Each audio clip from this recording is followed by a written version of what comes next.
My name is Rachelle Smith, entrepreneur, certified personal fitness trainer, professional speaker, and author.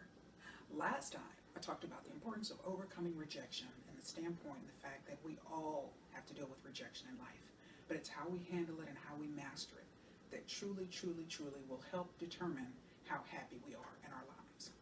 This time, I actually want to encourage you, as today is a very, very big day for me. And so the theme of this particular episode is celebrating your milestones. Folks, whatever aspects of your life are important to you, or whomever in your life is very important to you, don't ever neglect the opportunity to celebrate your milestones, whatever they may be, however big they may be, however small they may be. Celebrate, celebrate, celebrate. And it doesn't have to be something big, it doesn't have to be something formal, it doesn't have to be something this whole to-do or anything like that. It could be even something as you just simply remembering, yeah, today I did this, or 5 years ago I did that, 10 years ago I did this, last week I did this. And particularly when it comes to goals or changing behavior towards the positive, celebrating your milestones, your progress is something that's so important, and I want to encourage you to do that. But this time, actually today, May 17th, year 2016, I am celebrating my 22nd year of fitness. Where has the time gone? Where has the time gone? It seems like just yesterday when I started, but that's not the truth. I had started a long time ago. But anyway, want to basically, based on my own milestone here, just encourage you as I reflect back here on the last 22 years. I'm very, very passionate, obviously, about fitness and other aspects of my life. But as I reflect back and I think, wow, it's been 22 years today. Is this a surprise? And I would say, well, no, it's not a surprise. It's something, fitness has been a value that was ingrained in me from a very, very, very young age. Grew up playing sports. Very first time I stepped foot in a gym was at age 5. And it kind of started particularly, my father, very, very passionate about fitness, sports, recreation, athletics. He spent more than 30 years in that particular arena, leadership roles and management roles, not only here in the United States, but also abroad. And so my father attended Mississippi State University for his undergraduate degree, got his master's degree in nonprofit management, the LSU system, but as an undergraduate, he actually majored in physical education. And his for work study position as a student at Mississippi State was in the gym. So he himself has always had a passion for fitness, and of course growing up, being a daddy's girl, that was obviously going to rub off on me. So I spent a lot of time in gyms. And so I'm very, very fortunate, very, very grateful for that value being instilled in me and playing sports growing up, multiple sports. My parents, absolutely wonderful, wonderful, wonderful parents. It's very, very supportive of me in all of my endeavors and all of my sports and multiple different sports that I played at the time. Parents, mother, father, always at my games. Wonderful, wonderful, wonderful. If one of them couldn't be there, the other one was there. They were both there. But anyway, just wonderful, wonderful, supportive people. So how we get started out in life is so important because it can dictate whether we continue something or whether we give up on something. So think about this. Whatever goals, whatever dreams, ambitions you set, how happy are you? How committed are you? Because things, adversity, setbacks, challenges, obstacles will all come your way, and we've got to just be determined enough to overcome those, to achieve these milestones that we want to achieve in our lives. And so even when I think back to May 17th, 1994, when I stepped foot inside the Barksdale Air Force Base fitness facility, I absolutely loved that gym, folks. Oh, it's almost like you never forget your first love, and I think that's true in any aspect of life. I will never in life, as long as I live, forget that gym. I miss that gym. I think about that gym regularly. I so miss that gym. And the thing you have to know about military gyms is they're very unique from the standpoint of there's no profit motive. When you compare a military gym versus a commercial gym or even a private gym, there's no profit motive. These fitness facilities or military installations are fully funded by the U.S. government through the Morale, Welfare, and Recreation, or NWR, office on the particular military base or installation. So fully funded, so there's not this profit motive, so you don't see some of the things that you see in other gyms. You also have a population, being the military, and the retirees also, because that's a discipline that's been instilled in them that many of them carry on, is that there are weight requirements in the military, and they have to perform perform PT tests. And so they're evaluated on their weight and on their fitness levels and things like that. And so you've got a population in these facilities that are very, very committed and want to make sure that their weight is where it needs to be and their fitness is where it needs to be so they can pass their PT tests. So very, very unique environment. But I remember like yesterday, the day I stepped into that fitness facility. Oh, I remember it like it was yesterday. Stepped on the old black and white Life Fitness stair stepper and fell in love. It was such a wonderful, wonderful, wonderful, wonderful experience. And as I stated, how we start out in life determines how we will continue. Absolutely loved that gym. Used to go Monday through Saturday and absolutely loved it, but had a wonderful start. When I stepped on that machine and that stair stepper, absolutely at that point fell in love with cardio. I love, love, love, love, love, love, love, love cardio. Love, love cardio. So if I'm working out in the gym or if I've worked out and I'm not drenched in sweat, then I haven't worked out. Sweating is a wonderful thing to me. I love, love, love cardio, but I definitely balance it out with street training. And so when I reflect back on these last 22 years, these 22 years of fitness, and some things have changed, some things have not changed, and so something that has not changed in all of these years, I have never once ever stepped foot inside a group fitness class, ever, never, probably never, ever, ever will, because why is that? I'm highly independent, I know myself very well. And when I'm in a gym or just in life in general, I want to be able to do what I want to do when I want to do it. And so that concept of group fitness to me, a lot of people love it and that's great, but we got to know what works for us. It doesn't work for me. Very, very unmotivating to think of being in a class with other people working out. Let's see. Second, stretching. Stretching. Let's see, for the last 22 years, I've stretched consistently for the last 2. And so I am just absolutely love stretching now. I used to hate it. It was a waste of time, but I absolutely love it now. And so got my smooth jazz most of the time on when I'm stretching. Of course, merengue has been my cardio music for the last 22 years. But have my smooth jazz, which is my second favorite genre of music. Love smooth jazz. Gerald Albright, Pieces of a Dream. There's so many great smooth jazz artists. And so got my smooth jazz, and I've also integrated yoga and Pilates. All right, so stretching is wonderful.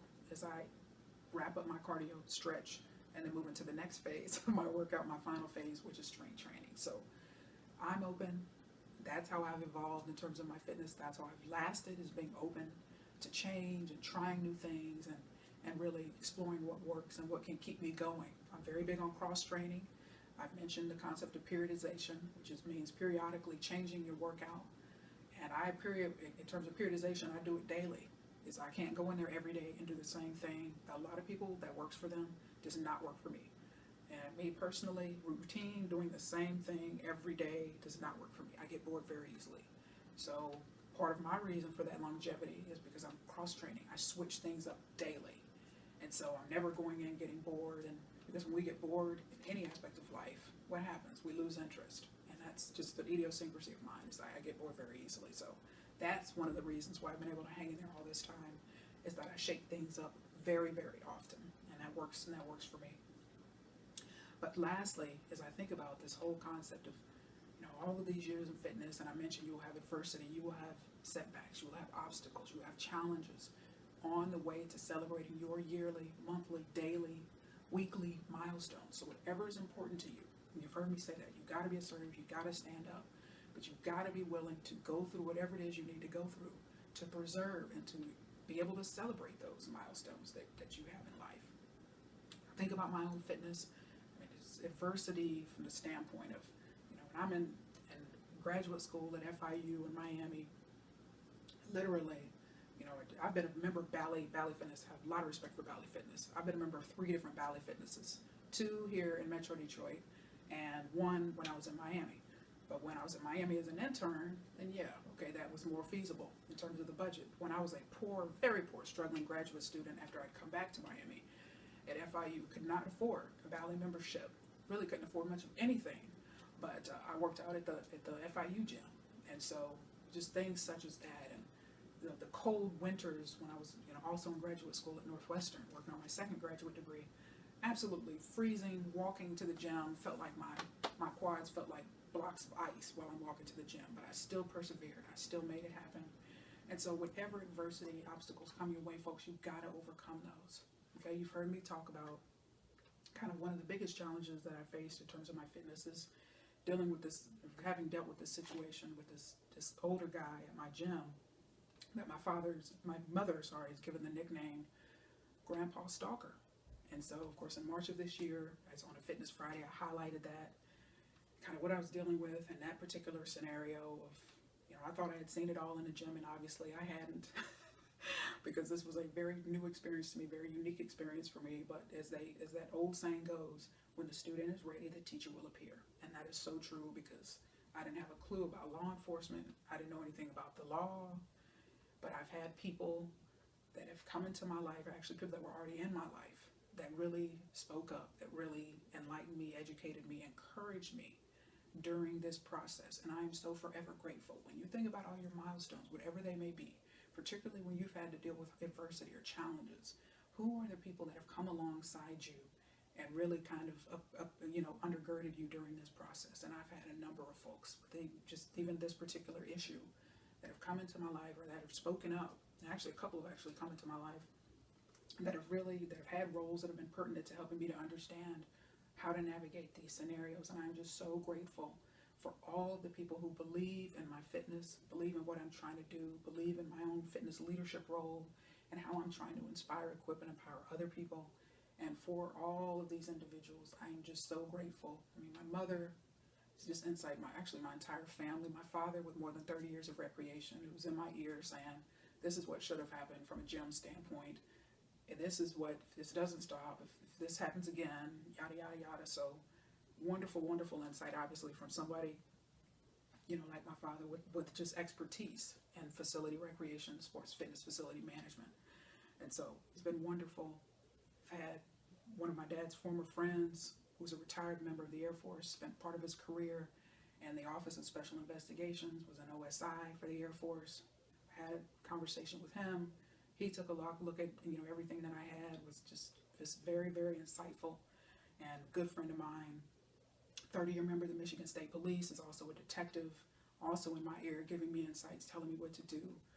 Rachelle, look for patterns, just things that I would have never thought about. When it comes to the behavior of this guy, look for patterns. I'm guessing Rachelle, he's probably widowed, or his wife has left him, and he's lonely, he's empty. That would explain this type of behavior. There's some mental instabilities, highly likely, Rachelle, that you're dealing with. So be aware of your surroundings at all times. Notice patterns. And as I even think about that particular friend of mine, and this past Friday, actually, had a close call with him, because he had, backed off, would come at different times, come before I would leave, wouldn't see him at all. But anyway, but things kind of flared up again a little bit this past Friday, where I'm on a machine, and it comes to the standpoint of noticing patterns, where I wasn't surprised that there was this close call this past Friday, because as the intake officer at the Novi Police Department, love Novi Police Department, wonderful, wonderful people, intake officer, and also the detective who worked with me and dealt with this gentleman on this issue. But she told me, Rachelle, these things have a tendency to stop and start up again. So what I want you to do, you're really good at documentation. First time I came in, had my documentation. You're really good at this. Keep documenting no matter what. Do not stop documenting. So I have a daily documentation log that I've had since March 1st. Everything regarding this gentleman that happens or doesn't happen is documented. Whenever I see him, automatically I'm trained. What time is it? Where am I? What's proximity? I have not, years and years, had my cell phone with me. My cell phone always stayed in the car in my gym locker. No longer. I keep my cell phone with me at all times. But the good thing for that is I've discovered Pandora. And they've got the Merengue radio station, and they've got smooth jazz stations. So that's been a blessing. But have my cell phone at all times for documentation purposes. And so when we think about what the officer told me, and realizing that there was this close call on Friday, was able to look at my daily documentation log and say, so this was last Friday. So last Monday, Tuesday, and Wednesday, he came in between 6 and 6:05 a.m. I get there at 5:45. So he had been kind of coming at different times or before I would leave, but he was literally there almost the entire time I was there for 3 days last week. So this is what the officer meant, that you've got to keep an eye on things, you've got to document, you've got to, as my friend said, watch patterns, because things can escalate in a heartbeat based on these patterns. So I'm so grateful for that daily documentation log. And I'm so grateful for the officer who, of course, they deal with these situations all the time and know how important it is, documentation is. And in a court of law, documentation becomes evidence if it should ever come to that. So wonderful, wonderful, wonderful insight and advice, things that I'm doing. And I should probably mention too, in that particular close call, is that really quickly, I was on a weight machine and he was 2 rows and I'm sitting down, and ultimately the racquetball court is in front of me, and so there's glass and I can see behind me. I can see well behind me in that glass. So I'm sitting here jamming in my Pandora. Yay, gotta love it. And I look up and I see him. Yeah, he's behind me. Oh, well, whatever, who cares? I'm working out. But then all of a sudden, fast forward, he's on the row, literally, like there's a machine behind me and he's on the row with these other machines. And so getting closer. And so literally I look up, whatever, still jamming. I see you. Remember, I document everything. That's what my cell phone is for. Document everything. Even if I'm there, I don't work out on Sundays. Document it. Don't work out on Sundays. He didn't see him today. Document it. He's busy on the other side of the gym today. Document it. Everything is documented. Because I have a sales background. I'm real good at documentation. I'm I'm a master at documentation. And I love it. That's why I'm not intimidated by this. And so here he is on this particular machine over here, and out of nowhere comes an employee of the gym. And it was clear to me what was going on, because I never see this person work out. I'm not friendly at the gym. I'm not real social. I'm not social at all. So I don't know these staff members. I don't know these people, but I recognized what this gentleman was trying to do. Obviously had seen this on the camera somewhere, had seen this gentleman get in this close of proximity to me, and came out and literally got on the machine behind me. And so he's up, this employee, the staff member's up, texting feverishly, looking around. He's on the machine behind me. I get up and get on the next machine. Then he's looking around, and he gets on the machine right next to the one he was on. While this my father calls him Grandpa Stalker, was in this particular area. But obviously this employee was monitoring the situation, trying to prevent a relapse, unfortunately. So even I appreciate that. I don't know these employees, I don't know these staff members, but I appreciate the fact that they are trying to look out for me and trying to have my back in this particular scenario. And I'll leave you with this. Very good friend of mine. When you think about your milestones and whatever adversity comes in your way to try to detract or deter you from your milestones and achieving your goals and dreams, whatever they may be, because they will happen, folks. Good friend of mine. I've known her for the last 5 years. We were a member of a professional organization here in Metro Detroit. It was absolutely, I just cannot emphasize how important just her friendship, her leadership role in this particular challenge in my life. She and her husband are members of my gym. And so they typically come in early. I may be there 10, 15 minutes. They come in earlier. They've got to get back home and get the kids off to school. And so when she realized what was going on, she and her husband came in there one day, later than usual, came in there together and said, "We have your back. Don't worry about this, Rachelle." And so, folks, I didn't have to ask her to do that. What she did ultimately started for, changing her workout schedule. She would come in there later by herself and was always watching. And literally 3 days after the detective had confronted this gentleman about his behavior, she caught him with her cell phone. So was she watching? Is she watching? Absolutely. But she went the extra step further, had her smartphone, documented it. And so I didn't have to ask her to do any of that. I didn't ask her to change her workout schedule. But what I've learned about her background after that is she was an executive director for a nonprofit that dealt with women who were victimized and abused. And so she has this real kind of strong suit in dealing with these type of scenarios and hate seeing women or anybody being victimized in any way. So she stepped up and really went, in terms of documentation. Even now, if she comes in there later and she sees him, she will get on a machine within close proximity, but always has her cell phone in case she needs to document, always watching. And so that is so important. So be grateful for people like that. And I'm going to leave you with this final thing she told me. And this is something that relates to you and whatever milestones that you're celebrating as well. Rachelle, this is what she told me. And I'll never in life, as long as I live, forget this. Rachelle, do not let this old man knock you off your game.